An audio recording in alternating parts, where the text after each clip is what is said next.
Hello everybody, it's me, your Chairman Matthew Bumala.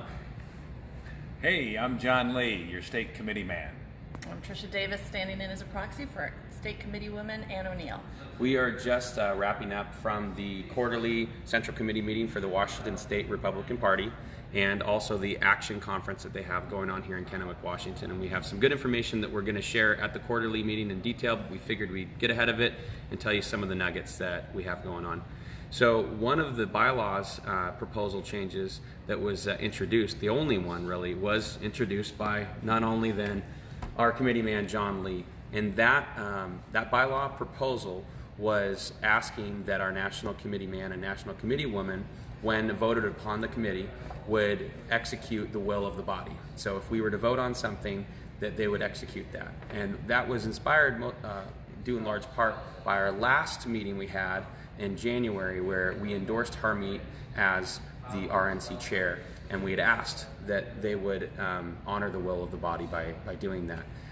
Putting on this bylaw proposal revealed some things. We got a message from our national committee man, Jeff Kent, that they had done their due diligence in their eyes, that they had done all the work and had determined that they were going to vote for Ronna McDaniel instead. And so the bylaw got proposed after we found out about this, and it did not succeed. It did not go through. But what it did do is it did help kind of reveal where they had voted, since it was a silent ballot. We were curious if they had executed the will of the body.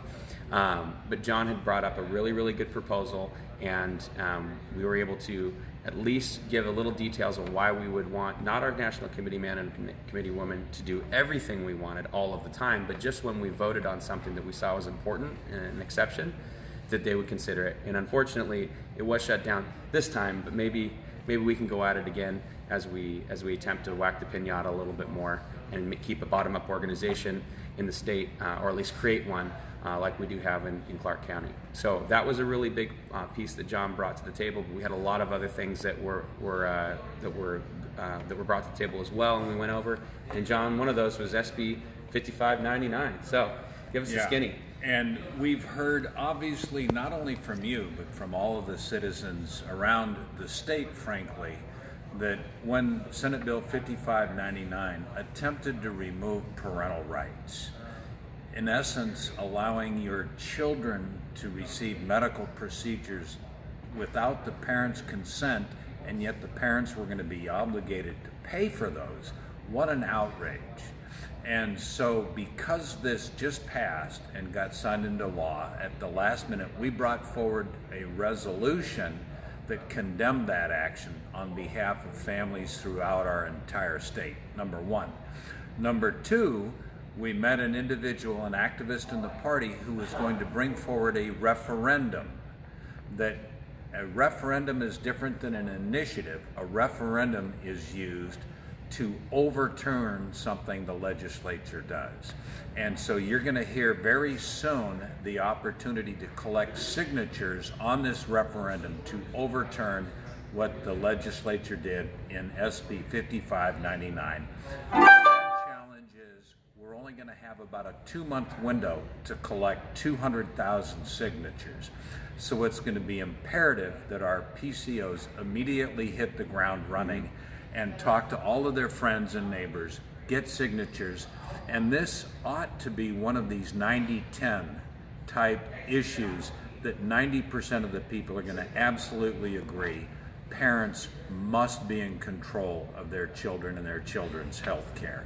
And so we appreciate the fact that this one activist has brought forward the referendum paperwork, and they're fine-tuning that, and that'll be out very shortly, number one. And we were delighted that the state committee as a whole unanimously condemned the SB 5599 on behalf of the people of our state. Trish?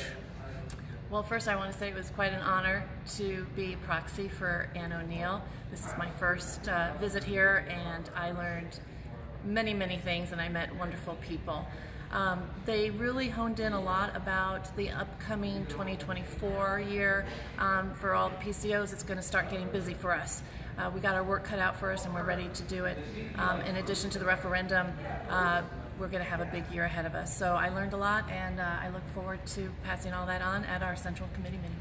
We're excited to see you guys soon. Those of you that have not signed up for the May 12th fundraiser for the Conservative Summit, the Roaring 20s theme, where we'll be dressed up, having a good time, and raising some money for the party. That will be happening May 12th. Sign up, clarkrepublicans.org. We hope to see you there. Hope to give you guys some more good news to announce too as well.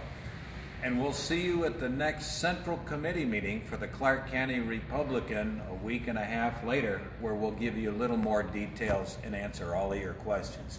Thank you, and God bless America. Thanks, guys.